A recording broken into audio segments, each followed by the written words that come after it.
எலியா கிட்ட எப்பவுமே ரொம்ப பிடிச்சமான ஒரு விஷயம் ராஜாக்கள் 18:11. இப்போதும் நீ போய் உன் ஆண்டவனுக்கு இதோ எலியா வந்திருக்கிறான் என்று சொல் என்று நீர் சொல்லுகிறீரே.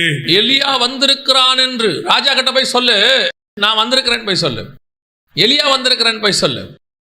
ஆண்டவர் சொல்றாரு எலியாவை பைத்து நீ போய் உன்னை ஆகாப்புக்கு காண்பின்னு சொல்றாரு.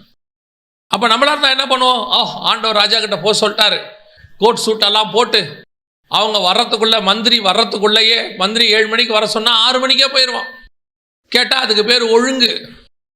முன்னாடியே போய் நின்று கையை கட்டி, ஐயா எங்களுக்கு இப்படி ஒரு அப்ளிகேஷன் வேண்டும், எங்களுக்கு இப்படி ஒரு காரியத்தை செய்யணும், எங்களுக்கு இந்த மாதிரி பர்மிஷன் வேணும், இந்த மாதிரி சர்ச்சுக்கு இப்படி நடத்தணும், இந்த மாதிரி ஊழியத்துக்கு இவ்வளவு தடையா இருக்குது, போய் கையை கட்டி கூனி குறுகி ஏசபேலுக்கு முன்பாக நிற்கக்கூடிய பாகால் தீர்க்கதரிசிகளுக்கு முன்பாக ஒரே ஒருத்தர் இருக்கிறான். அவன் சொல்றான், நீ போய் நான் வர சொன்ன யார சொல்லு, ஆகாப்ப சொல்லு, எலியா வந்திருக்கிறேன்னு போய் சொல்லு, என்னை பார்க்க ஆகாப்ப வர சொல்லுங்கிறான். இதுதான் யார் பந்திக்கு யார் போவதென்று அர்த்தம். ஏசபேலின் பந்திக்கு போய் நின்று ஏதோ ஒரு ஆப்ளிகேஷன் ஏதோ ஒன்று கிடைக்குது. இன்னைக்கு கடைசி காலத்தில் ஏசபேலின் பந்தியிலே சாப்பிடக்கூடியவர்கள் அநேகர். ஏசபேலின் ஆசைக்கு அந்த கொடுக்கக்கூடியதான் சொல்றேன், அவ பந்தி அன்னைக்கு சாப்பாடு அவ என்ன போட்டிருப்பா, ராஜ உபசாரம். இன்னைக்கு அப்படித்தான் உலக பிரகாரமான மேன்மை, உலக பிரகாரமான ஆசீர்வாதம், உலகத்தில் கிடைக்கக்கூடிய பதவி, உலகத்தில் கிடைக்கக்கூடியதான இடம், இவைகளுக்காக ஏசபேலின் பந்தியிலே போய் உட்கார்ந்து புசிக்கிறவர்கள் எத்தனையோ பேர். ஆண்டவர் சொல்றார், அப்படிப்பட்டவர்களுக்கு நீ இடம் கொடுக்கிறாய். இன்னைக்கு சபை எப்படி போச்சு, ஏசபேலுடைய உபதேசத்துக்கு போயிருச்சு. இப்பவும் சொல்றேன், உலகத்தின் உபதேசம் வேறு, சபையின் உபதேசம் வேறு. சபைக்கும் உலகத்துக்கும் எந்த விதத்திலும் சம்பந்தம் கிடையாது. எது உலகம், உலகம் என்று எதன் வசனம் தெளிவா சொல்லுது. கண்களின் இச்சை, ஜீவனத்தின் பெருமை, மாம்சத்தின் இச்சை, இவைகள் எல்லாம் உலகத்தில் உண்டானவைகள். எதையாவது பார்த்த உடனே அது மேல ஒரு ஆசை, எதையாவது ஒன்று பார்த்த உடனே அது மேல ஒரு இச்சை, அது நமக்கும் இருக்கணும், இங்கேயே வந்துடணும், சபைக்குள்ள வந்துடணும். இதுதான் உலகம். உலகத்தா எதை பண்றனோ அதை பார்த்தோம் நமக்கு ஒரு ஆசை. அந்த உலகத்தா பண்ற மாதிரி ட்ரெஸ்ஸிங், அதை பார்த்த உடனே நல்ல ட்ரெஸ் பண்ணுங்க, உங்களை ஆண்டவர் வேணான்னு சொல்லல. ஆனா உங்களுடைய ட்ரெஸ்ஸிங் யாருடைய மாடலா இருக்கிறது, அதான் கேள்வி. ஆண்டவர் உங்களை ஆண்டவர் ஏழ்மையா அப்படியே கஷ்டப்படுறவங்களா தருத்திரரா இருக்க சொல்லவே இல்லை ஒரு இடத்துலையும். ஆண்டவர் எளிமையா தான் இருக்க சொன்னார். இன்னைக்கு என்ன இருக்குது, ஆவியில் எளிமை உள்ளவர்கள் பாக்கியவான்கள். இன்னைக்கு என்ன இருக்குது, ஏசபேலுடைய காரியங்கள் சபைக்குள்ள வந்துருச்சு, அந்த உபதேசம் உள்ள நுழைஞ்சிடுச்சு, அதை சரின்னு சொல்லி ஏற்றுக்கொள்ளக்கூடிய தீர்க்கதரிசிகள் இருக்கிறார்கள், அதை போதிக்கிற தீர்க்கதரிசிகள் இருக்கிறார்கள். ஆண்டவர் சொல்றாரு, சபைக்குள்ளே அப்படிப்பட்டவர்களுக்கு நீ இடம் கொடுக்கிறாய். அந்த கூட்டத்தை கூப்பிடுறாங்க, இந்த கூட்டத்தை கூப்பிடுறாங்க. இன்னைக்கு நிறைய பாகால் தீர்க்கதரிசிகள் வெளியே சுத்தி கொண்டிருக்கிறார்கள். அவர்களுடைய நோக்கம்லாம் என்ன தெரியுமா, ஏசபேல் கிட்ட நல்ல பேர் வாங்குறது. அவங்க நோக்கம் என்ன தெரியுமா, ஏசபேல் பந்தியில போய் உட்கார்ந்து இருக்கிறது. அவங்க நோக்கம் என்ன தெரியுமா, ஏசபேல் தூக்கி போடுறத வாங்கிட்டு வர்றது. நான் ஏசபேல் என்று சொல்வது உலகத்தை குறித்து சொல்லுகிறேன். ஒரு காரியத்தை நன்றாய் புரிந்து கொள்ளுங்கள், நாம 2 கவர்மெண்ட்டுக்கு நடுவில் இருக்கிறோம். ஒன்னு உலகத்தின் கவர்மெண்ட், வசனம் சொல்லுது பிரபஞ்சத்தின் அதிபதியானவன் சாத்தானை குறித்து. இன்னொன்று ஹெவன்லி கவர்மெண்ட், பரலோக ராஜ்யம் ஒன்று இருக்கு. நாம எல்லாருமே பரலோக ராஜ்யத்தின் பிரஜைகள். தேவன் நம்மை அதுக்கு தான் அழைத்திருக்கிறார். நாம அங்கிருந்து எகிப்திலிருந்து விடுபட்டுட்டோம். இனி கானானை நோக்கி பிரயாணப்படுறவங்க நடுவில் தான் நம்ம நின்றுகிட்டு இருக்கிறோம். கானானை நோக்கி பிரயாணப்படுற உங்களுக்கு திரும்பி எகிப்தை பார்க்கறதுக்கு எந்த இடத்துலையும் முகாந்திரம் இல்லை. எகிப்தினுடைய நாங்கள் அந்த இறைச்சி பாத்திர தண்டையில உட்கார்ந்து இருப்போம்னா நீ வனாந்தரத்தில் சாக போறவன் அர்த்தம். எப்ப அதை விட்டுட்டு வந்துட்டியோ, இனி எனக்கு எகிப்தின் இறைச்சி பாத்திரம் கிடையாது, அங்க இருக்கிற கொமட்டி காய் கிடையாது. அப்புறம் உனக்கு என்னதாப்பா, இதோ எனக்கு மன்னா வைக்கப்பட்டிருக்கிறது, ஒவ்வொரு நாளும் கொடுக்கப்படுகிறது, இது என்னை கானானுக்குள்ளே கொண்டு போய் சேர்க்கிற வரைக்கும் கொடுக்கப்படுகிற மன்னா. அதுதான் கர்த்தர் உங்களுக்கு எனக்கு வச்சது. இன்னைக்கு எகிப்தினுடைய அந்த கொமட்டி காய்களுக்கும் எதை விட்டுட்டு வந்தாங்களோ அதுக்கு பின்னாடியே போய் உட்கார்ந்து இருக்கிறாங்க. எதை ஒரு நாள் வேணாம் என்று அருவறுத்தாங்களோ அதுக்கு பின்னாடி போய் உட்கார்ந்து இருக்கிறாங்க. இன்னைக்கு எல்லாரும் அப்படிதான் உட்கார்ந்துருக்காங்க, ஏசபேலின் பந்தியிலே சாப்பிடக்கூடியவர்கள். ஆண்டவர் சொல்றாரு, உன்னுடைய சபைக்குள்ளே அப்படிப்பட்டவர்களுக்கு இடம் கொடுக்காதே. அப்படிப்பட்ட ஊழியக்காரர்களை மேலே ஏத்தாதீங்க. அப்படிப்பட்ட உபதேசங்கள் வரும்போது தள்ளுங்க. விசுவாசிகளுக்கு சொல்றேன், வைராக்கியமா இருங்க. ஆண்டவர் இப்பொழுது 7000 பேரை தேடிக்கொண்டிருக்கிறார். ஏசபேல் பந்தியில் உட்கார்ந்திருக்கிறோம், ஆண்டவருக்கு தேவை கிடையாது. ஆண்டவரை பொறுத்த வரைக்கும் என்ன தெரியுமா? கர்த்தர் தெய்வமானால் கர்த்தர் இடத்துல வாங்கள், பாகால் தெய்வமானால் பாகால் இடத்துல போங்கள். நான் எப்பவும் சொல்லுவேன், இந்த பரலோக ராஜ்யமும் சரி ஆண்டவரும் சரி, உங்களை கெஞ்சி பரலோகத்துக்கு கூட்டிட்டு போக வேண்டிய அவசியம் ஆண்டவருக்கு கிடையவே கிடையாது. உங்களை வந்து கெஞ்ச வேண்டியதில்லை, தயவு செஞ்சு பரலோகத்துக்கு வந்துருங்கன்னு. உங்களுக்கு வாய்ப்பு கொடுக்குறோம் பரலோகத்துக்கு போறதுக்கு. ஆண்டவர் சர்வ லோகத்தை உண்டாக்கி வைத்து தம்முடைய ஜனங்களை மீட்டு கொண்டு போய் அங்க வைக்க வேண்டும் என்று விரும்புகிறார். அதற்கு உங்களுக்கு ஒரு வாய்ப்பு கிடைச்சிருக்குது. யோசிச்சு பாருங்க, அமெரிக்காவுக்கு விசா கிடைச்சா அமெரிக்கன் எம்பசிக்காரன் வந்து உங்களை கெஞ்சுறானா தயவு செஞ்சு வாங்கன்னு? உங்களை அப்படி கெஞ்சுறாங்களா? நம்ம தான் போய் கெஞ்சணும், வரிசையில் நிற்கணும், டோக்கன் வாங்கணும், போயிட்டு எம்பசி வாசலில் நிற்கணும், எப்படியாவது விசா கொடுங்கன்னு கேட்கணும். அவன் கேட்குற கேள்விக்கெல்லாம் பதில் சொல்லணும். ஒரு உலக அரசாங்கத்திற்கு ஒரு சாதாரண 10 வருஷம் 20 வருஷம் விசாவுக்கு நாம் இவ்வளவு போய் பவ்யமாய் நிற்போமானால், பயபக்தியோடு கூட நிற்போமானால், சர்வ வல்லமை உள்ள தேவனுடைய ராஜ்யத்துக்குள் பிரவேசிக்க போகிறோம். இன்னும் எவ்வளவு பயம் இருக்கணும்? ஏன் பரலோகத்தின் அரசாங்கம் உங்களுக்கு போய் அப்படியே பயந்து கூப்பிடணும்? ஒரு காலகட்டம் இருந்தது, சபை ஸ்தாபிக்கப்படுகிற காலகட்டத்தில் பவுலும் போய் பேதுருவும் போய் எல்லா பக்கமும் போய் சபையை ஸ்தாபிச்சாங்க. எப்படி? அப்ப அந்த சபையினுடைய மிக முக்கியமான அத்தாரிட்டி இன்னைக்கு உருவாகி இருக்குது. நாம தான் சபைக்கு வாஞ்சியோட வரணும், நாம எதிர்பார்ப்போட வரணும். நாம எப்படி வரணும் தெரியுமா? சர்ச்சுக்கு வரும்போது, நான் பரலோகத்துக்கு போறதுக்கு எனக்கு விசா கிடைச்சிருக்குது, எனக்கு பரலோகத்துக்கு போறதுக்கு சொல்லி கொடுக்குற இடம் ஒன்று கிடைச்சிருக்கு, நான் அங்கே போகிறேங்கிறதான அந்த தைரியத்தோட வரணும். கலாத்தியருக்கு எழுதும்போது பவுல் சொல்றாரு, நான் இன்னும் மனுஷனை பிரியப்படுத்துகிறவனா இருந்தால் தேவனுக்கு ஊழியக்காரன் அல்லவே. சபை உங்களை பிரியப்படுத்துகிற இடம் இல்லை, சபை உங்களை உருவாக்குகிற இடம், சபை உங்களை பரலோகத்துக்கு கொண்டு போகிற இடம். அப்ப நம்ம எப்படி சர்ச்சுக்கு வரணும்? பையன் போகும்போது எப்படி அனுப்புறீங்க? ஸ்கூலுக்கு கத்துக்க அனுப்புறீங்க, போய் படிச்சுட்டு வாடா, உன் வாழ்க்கை நல்லா இருக்கும். அதே எண்ணத்தோட சபைக்கு வரணும். நம்ம சர்ச்சுக்கு போவோம், நம்ம ஆத்மா நல்லா இருக்கும். இன்னைக்கு பாகாலை எதிர்பார்த்து, பாகாலின் உபதேசத்தை எதிர்பார்க்கிற கூட்டம் கேட்கறதுக்கு நல்லா இருக்கும் தெரியுமா உங்களுக்கு? இப்ப யோசிச்சு பாருங்க, எலியாவுடைய சாப்பாட்டுக்கும் ஏசபேல் சாப்பாட்டுக்கும் எவ்வளவு வித்தியாசம் இருக்கும். எலியாவுடைய சாப்பாடு என்ன? சாரிபாத் விதவையின் வீட்டுக்கு போய் சாப்பாடு என்னப்பா, மாவு இருக்குது, எண்ணெய் இருக்குது, இருக்கிறத தட்டி அந்த மாவாவது கிடைச்சிருக்குது, அதை வச்சே ஓட்டுவோம். கரெக்ட். எலியா, உனக்கு என்ன சாப்பாடு? காலையிலையும் சாயங்காலமும் ஒரு இறைச்சி துண்டும் ஒரு அப்பமோ காக்கா கொண்டு கொடுக்குது. சரி, வேற என்ன? வேற ஒன்றும் இல்லை, டெய்லி தான் காலையும் சாயங்காலமும். ஏசபேல் பந்தியில் என்ன இருக்கு? 6 வகையான கூட்டு இருக்கு, 7 வகையான நான் வெஜிடேரியன் இருக்கு. ஓப்பனிங்கில் ஸ்வீட்டில் ஆரம்பித்து முடிக்கும் போது பாயாசத்தில் முடிக்கிறாங்க. ராஜ சாப்பாடுங்க. உலகத்தினுடைய மேன்மை அப்படித்தான் இருக்கும், உலகத்தினுடைய ஆசீர்வாதம் அப்படித்தான் இருக்கும், உலகத்தில் சொல்லப்படுகிற உபதேசங்கள் அப்படித்தான் காதுக்கு இருக்கும். இப்படி பேசும்போது காதுக்கு நல்லா இருக்குது. உன்னுடைய பொருளாதாரத்தை கர்த்தர் ஆசீர்வதிப்பார். இப்போ என்ன பொருளாதாரத்தில் கர்த்தர் நம்மளை ஆசீர்வதிக்காம இருக்காரு? உலகத்தில் இருக்கிற எத்தனையோ பேரை விட கர்த்தர் நம்மளை ஆசீர்வாதமாகத்தான் வைத்திருக்கிறார். உங்களுக்கு எனக்கு ஆசை காட்டுற இந்த மாதிரி ஏசபேலின் உபதேசங்கள் நிறைய இருக்குது. நீங்க உட்கார்ந்து உலகத்தை அப்படியே உங்களுக்குள்ள ஏத்துறான், கொஞ்சம் கொஞ்சமா. எப்ப இயேசுவின் ரத்தத்தால கழுவப்பட்டு சபைக்குள்ள நான் வந்துட்டேனோ அன்னைக்கே கர்த்தரை ஆசீர்வதிக்க தொடங்கிட்டார். ஆண்டவருக்கு தெரியும் எப்போ எவ்வளவு ஆசீர்வாதம் கொடுக்கணும்னு, நமக்கு என்ன தேவை என்பதை நம்முடைய பரமபிதா முன்பே அறிந்திருக்கிறார்.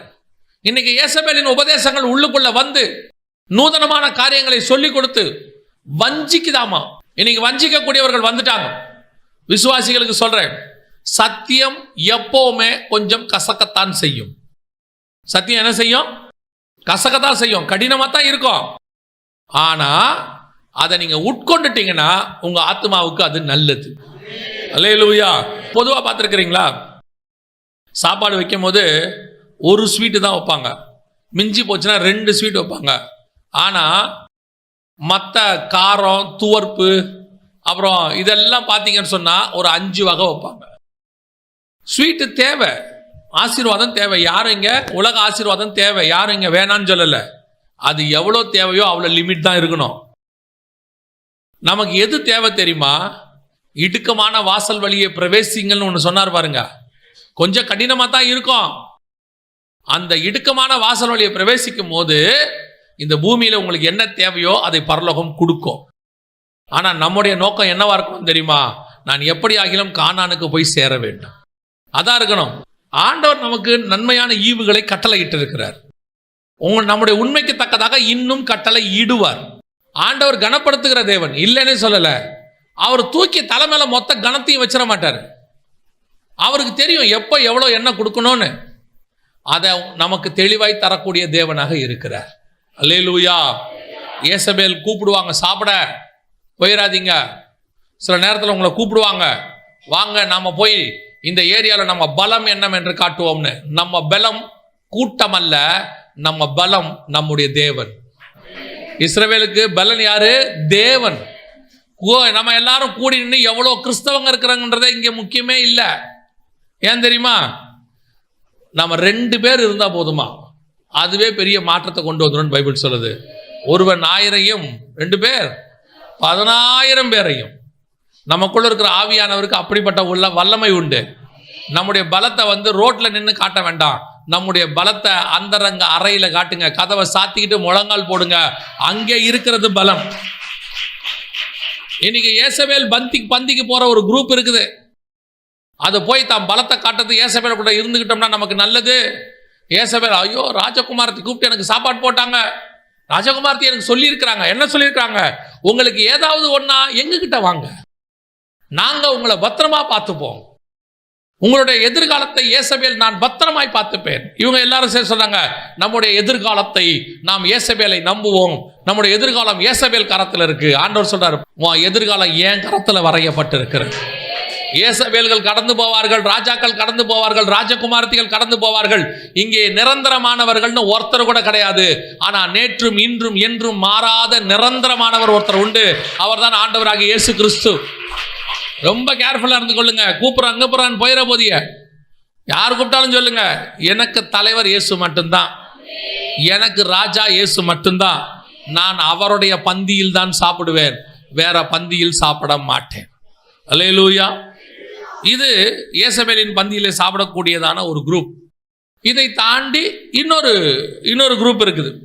இது கொஞ்சம் ஏசபேல் பந்தியில் சாப்பிடாது. ஆனா இது வேற ஒரு குரூப். வாசிங்க 1 ராஜாக்களின் புஸ்தகம் 18ஆம் அதிகாரம் 12-13 வாசிங்க. நான் உம்மை விட்டு போனவுடனே ஒருவேளை கர்த்தருடைய ஆவியானவர் உம்மை எடுத்து நான் அறியாத இடத்திற்கு கொண்டு போவார். அப்பொழுது நான் ஆகாபிடத்திற்கு போய் அறிவித்த பின்பு அவன் உம்மை காணாவிட்டால் என்னை கொன்று போடுவானே. உமது அடியானாகிய நான் சிறுவயது முதல் கர்த்தருக்கு பயந்து நடக்கிறவன். ஏசபேல் கர்த்தரின் தீர்க்கதரிசிகளை கொன்று போடுகிற போது நான் கர்த்தருடைய தீர்க்கதரிசிகளில் 100 பேரை ஒவ்வொரு கெபியிலே 50 பேராக ஒளித்து வைத்து அவர்களுக்கு அப்பமும் தண்ணீரும் கொடுத்து பராமரித்து வந்த என்னுடைய செய்கை என் ஆண்டவனுக்கு அறிவிக்கப்படவில்லையோ. இது 2வது ஒரு குரூப் இருக்கு. அன்னைக்கு யார் 2வது ஒரு குரூப்? முதல் குரூப் ஏசபேல் பந்தியில போய் சாப்பிட்றவங்க. அது சோரம் போயிடுச்சு, அதை ஒன்றும் செய்ய முடியாது. அது அவ்வளோதான், போய் உட்காந்து சாப்பிட தொடங்கிருச்சு.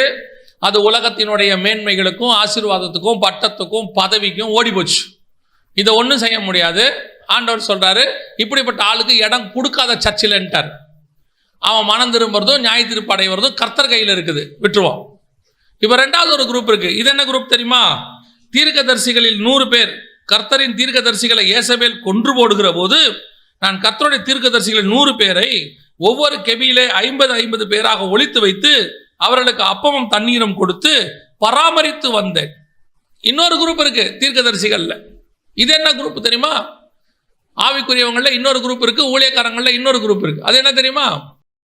இது ஏசபேல் பந்திக்கும் போகாது, ஏசபேல் பந்திக்கு போகாது. ஆனா ஏசபேலுக்கு எதிர்த்தும் பேசாது.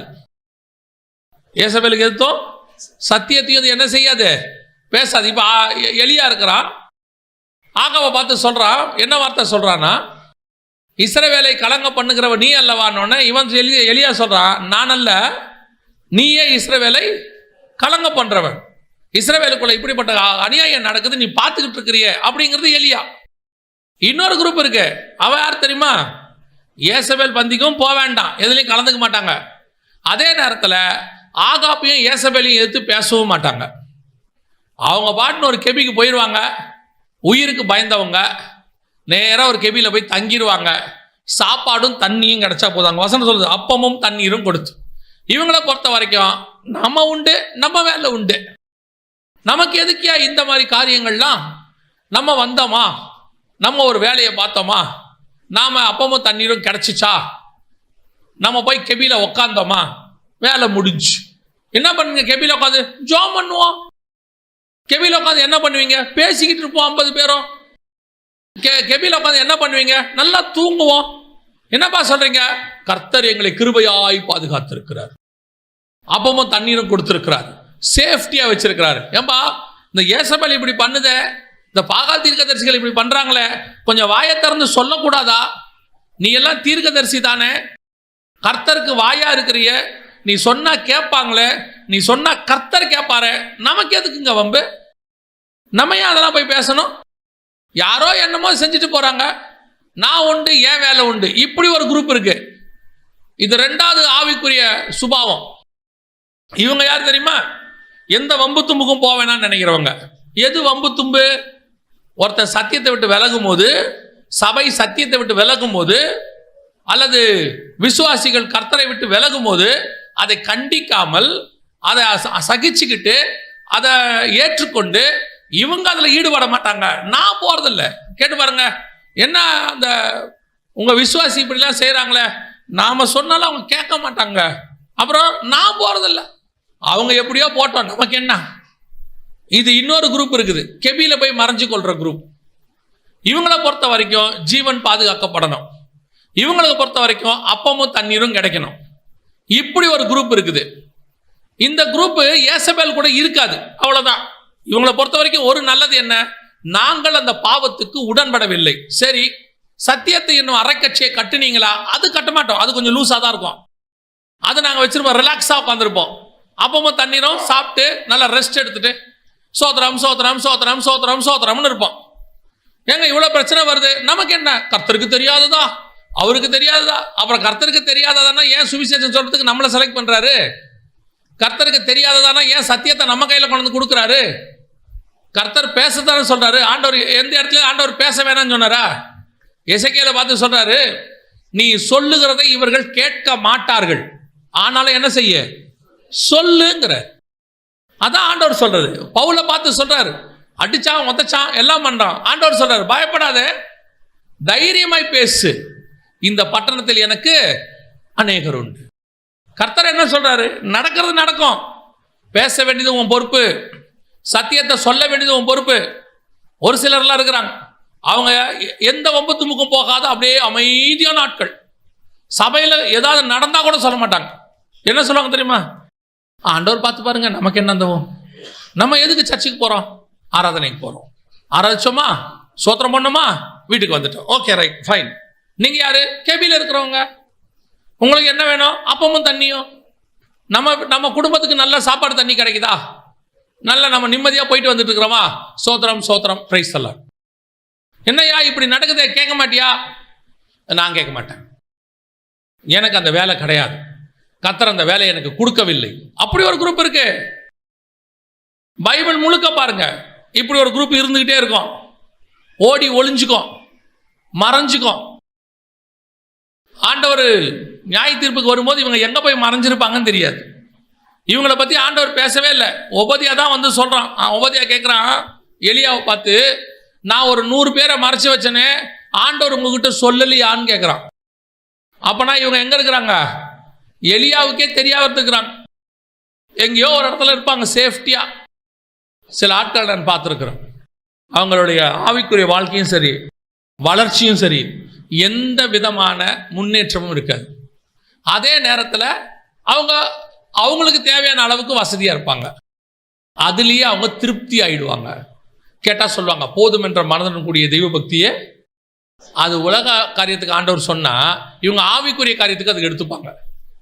அவங்க அதை ஆவிக்குரிய விதத்தில் எந்த விதமான ஒரு வளர்ச்சி இருக்காது. பல நேரத்தில் இப்படிப்பட்ட காரியங்கள் வரும்போது ஆண்டவர் பார்க்குறாரு, யாரு கர்த்தருக்காக வைராக்கியமாக எழும்புறான், ரொம்ப ஆச்சரியம் என்ன தெரியுமா, பாளையத்துக்குள்ள பெரிய பிரச்சனை வந்துருச்சு, வாதை கிளம்பிருச்சு. ஆனா மோசையும் ஆரோனும் உட்காந்து என்ன பண்றதுன்னு யோசிச்சுட்டு இருக்கிறாங்க. என்னடா இவ்வளவு பெரிய பிரச்சனை போயிடுச்சு, பிழையாம் சொன்ன உபதேசத்தினால இன்னைக்கு ஜனங்க மோவாபிய ஸ்திரீகளோடு கூட இணைந்து பாளையத்துக்குள்ள இவ்வளவு பிரச்சனை போயிட்டு இருக்குது, வாதை ஒரு பக்கம் போயிட்டு இருக்குது, என்ன பண்ணலான்னு மோசையும் ஆரோனும் யோசிக்கிறாங்க. ரெண்டு பேரும் சீனியர் மினிஸ்ட்ரி, ரெண்டு பேரும் ஆண்டவருக்கு ரொம்ப க்ளோஸான ஆட்கள். திடீர்னு ஒரு சின்ன பையன் எழும்புனான் பாருங்க, திடீர்னு ஒருத்தன் எழும்புனான், பிணகாசுன்னு ஒருத்தன் எழுந்திருச்சான், எடுத்தான் ஈட்டிய, குத்துனா ரெண்டு பேரையும் ஒன்னா. வசனம் சொல்லுது வாதை நின்றுது. இன்னைக்கு இவ்வளோ காரியம் வருது, ஒரு கூட்டம் ஏசபேல் பந்தியில போய் அநியாயமா உட்கார்ந்துருக்கு, உலகத்தான விட மோசமா போயிட்டு இருக்கு. இதையெல்லாம் பார்த்துக்கிட்டு ஒரு கூட்டம் சும்மா உட்கார்ந்துருக்குது. நமக்கு என்ன, எக்கேடு கட்டா என்ன, யார் எக்கேடு கட்டா என்ன, நான் செட்டில் ஆயிட்டேன், என் ஊழியம் ஸ்தாபிக்கப்பட்டுருச்சு, எனக்கு மாசானா ஒரு வருமானம் வருது, எனக்கு ஆண்டவர் ஒரு வியாபாரம் கொடுத்துட்டாரு, நான் என் மனைவி பிள்ளைகள் நல்லபடியா வாழ்ந்துட்டு இருக்கிறோம், யார் எக்கேடு கட்டா எனக்கு என்ன. ஒரு நாள் வரும், ஒரு நாள் வரும், ஓடி ஒளிகிற நாள் ஒன்று வரும். நினைச்சுக்காதீங்க. இதே மாதிரி தான் ஜெர்மனியில யூதர்கள், நமக்கு யார் எக்கேடு கட்டா என்ன, எந்த ஊர்ல யூத அடிபட்டா நமக்கு என்ன, நமக்கு ஒரு தேசம் வந்தா என்ன வராட்டி என்ன, நாம ஜெர்மனியில நல்லா இருக்கிறோம், நாம சூப்பரா வாழ்ந்துட்டு இருக்கிறோம், இங்க நமக்கு ஒரு பிரச்சனையும் இல்லை, ஜெர்மனியே நம்ம கண்ட்ரோல்ல தான் இருக்கு. ஆண்டவர் பார்த்தாரு, ஓ நீ கெபில உட்காண்டியோ, சந்தோஷமா இருக்கியா, நல்லா இருக்க, எழுப்புனாரு பாருங்க ஹிட்லரை. யோசேப்பை அறியாத ராஜா ஒருத்தன் வந்தான்ற மாதிரி யூதர்களுக்கு எதிரான ஒரு ஆளை எழுப்பி விட்டாரு. 8 வருஷம் 60 லட்சம் பேரை கொண்டு குவிச்சிட்டான். ஓடு ஓடுன்னு ஓட்டம், அடிச்சு புடிச்சு ஓடி சுயதேசத்துக்கு போனாங்க. இன்னைக்கு அப்படி ஒரு கூட்டம் இங்கே உட்கார்ந்து இருக்குது. கர்த்தர் உனக்கு பாதுகாப்பை கட்டளையிட்டு இருக்கிறார், உனக்கு ஏத்த மாதிரி நல்ல அரசியல்லையும் எல்லாத்துலேயும் ஆவிக்குரிய விதத்திலையும் உனக்கு ஒரு பாதுகாப்பை சுத்தி வச்சிருக்கிறாரு. ஆண்டவர் எல்லாத்தையும் செஞ்சு வச்சிருக்கிறாரு. இந்த காலகட்டத்தில் நாம் எப்படி இருக்கிறோன்றதான் கேள்வி. சபை சீர்திருத்தத்துக்குள்ள இருக்குதா, சபை மறுரூபாவனத்துக்குள்ள இருக்குதா, முன்னாடி இருந்ததை விட இன்னும் மோசமா போயிட்டு இருக்கிறோம். சபை சோரம் போயிட்டு இருக்குது, சபைக்குள்ள அக்கிரம அநியாயம் வந்திருக்குது, அருவருப்பான காரியங்கள் உள்ளுக்குள்ள வந்துடுச்சு. ஊழியத்திற்குள்ள பார்க்கும்போது அபத்தமான ஏசபேலின் உபதேசங்கள் உள்ளே நுழைஞ்சிருச்சு. அதை பத்தி ஏதாவது கொஞ்சமாவது கவலை இருக்குதா, அதை பத்தி பேசணுங்கிற எண்ணமாவது யாருக்கு அது இருக்குதா? பேசுகிற எலியாவை பார்த்து இன்னைக்கு என்ன சொல்றான் தெரியுமா, எதுக்கு இந்த ஆளுக்கு தேவையில்லாத வேலை, எதுக்கு இவங்க இப்படி உபதேசம் உபதேசம் சத்தியம் சத்தியம் ஓடுறாங்க, அழகா வந்தமா நல்ல செட்டில் ஆனமா. நல்லா கவனிச்சுக்கொள்ளுங்க, உங்களுக்கும் எனக்கும் செட்டில்மெண்ட் பூமியில கிடையவே கிடையாது. இங்க இளைப்பாறுதல் கிடையவே கிடையாது. இது கடந்து போகிற ஒரு பூமி. 70 பலத்தின் மிகுதினால் நல்லா தெரியும், கண்ணுக்கு முன்னாடி பார்க்குறோம். எவ்வளவோ பணம் வச்சிருந்தவங்களாம் எல்லாத்தையும் விட்டுட்டு போயிட்டாங்க. கோடி கணக்கில் வச்சிருந்தவங்க ஒரு பைசா எடுக்காம செத்து போயிட்டாங்க. எப்படியாவது நாம சேஃபா இருந்துக்கணும், பத்திரமா இருந்துக்கணும். நம்ம எதுக்கு அதெல்லாம் பேசணும்? கவனிச்சு கொள்ளுங்க, ஆண்டவர் உங்களுக்கும் எனக்கும் சில காரியங்களை கொடுத்திருக்கிறார். சபைக்குள்ளே இப்படிப்பட்ட காரியங்கள் வரும்போது உலகத்தை விட்டுருங்க, அங்க கேட்க வேண்டிய அவசியம் நமக்கு கிடையவே கிடையாது. அது உலகம். சபைக்குள்ளே வரும்போது பவுல் எழுதுறாரு, சபைக்கு எழுதும்போது, புறஜாதியாருக்குள்ளும் காணப்படாத அருவருப்புகள் உங்களுக்குள் காணப்படுகிறதே. நான் வரும்போது இப்படிப்பட்ட காரியங்கள் இருந்தால் நான் அன்போடு வர வேண்டுமா பெரம்போடு வர வேண்டுமா என்பதை நீங்கள் தான் முடிவு செய்யணும். ஏன்னா அவனுக்கு சொல்றான், சபையை பத்தின வைராக்கியம் எனக்குள் இருக்கிறது. அந்த வைராக்கியம் வேணும். சபைன்னா இப்படித்தான் இருக்கணும். எவ்வளோ அழகா கர்த்தர் நமக்கு உண்டாக்கி கொடுத்துட்டு போனாரு, எவ்வளோ வசனத்துக்குள்ள தேர்றதுக்கு கர்த்தர் நமக்கு கொடுத்தாரு. நாம இன்னைக்கு எல்லாத்தையும் விட்டுட்டு போய் நல்ல கெபில ஜாலியா உட்காந்தாச்சு. அப்போஸ்தலர்கள் அன்னைக்கு ரோடே இல்லாதவங்களுக்கு ரோடு போட்டாங்க. அடுத்து வந்த பரிசுத்தவான்கள்லாம் அந்த ரோடை கொஞ்சம் ஸ்ட்ராங் பண்ணி வச்சாங்க. நமக்கு முன்னாடி உள்ள பரிசுத்தவான்கள், போன தலைமுறையில் உள்ளவங்க அந்த ரோடை நல்லா 4 ways போட்டு தார் போட்டு நீட்டா கொடுத்துட்டாங்க. இப்ப நாம எந்த கவலையும் இல்லாம மேல வண்டி ஓட்டிட்டு இருக்கிறோம்.